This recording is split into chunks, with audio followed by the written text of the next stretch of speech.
तर तिथे तिथल्या जो व्हॅनवाला आहे त्या व्हॅनमध्ये हा कृत्य घडलेला आहे. आणि मुलगी जेव्हा आमच्याकडे आली म्हणजे तिच्या पॅरेंट्सकडे गेली तर मुलगी खूप रडत होती. आणि रडता रडता मुलीच्या आईने विचारलं की नेमकं काय झालं बेटा मला सांग. तर मुलगी बोलली की मम्मी माझ्यासोबत ना मला खूप असं असं केलेलं आहे, मला मारलं पण आहे, माझ्या गालीवरती वगैरे मारलं मला.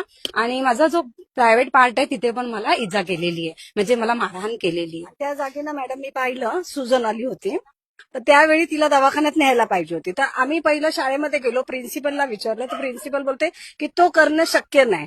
आता एवढीशी मुलगी जर सांगते की तुम्हाला की मला, त्यांना सांगते, टीचरला पण सांगते की माझ्यासोबत असं झालंय, सगळं सांगते, काही नाही, त्या मॅडमच्या तोंडावरची माशी हल्ली नाही, काहीच नाही. 4 वर्षाची म्हणजे साधारण ती ज्युनियर आणि सिनियर. हसत हसत खेळत खेळत तिला खेळत खेळतच विचारतो की मॅडम, ती सांगते पण पहिलं असं केलं, मग लगेच काढली, मग असं केलं, मग त्यांनी मारलं, मग मला खाली असं ती पूर्ण स्पष्टपणे सांगते मॅडम. तरी म्हणजे जसं त्या म्हणजे ड्रायव्हरला समोर बोलवलं मॅडमनी तर मुलगी त्याला बघून घाबरून डायरेक्ट पॅरेंट्सच्या पाठीमागे लपली.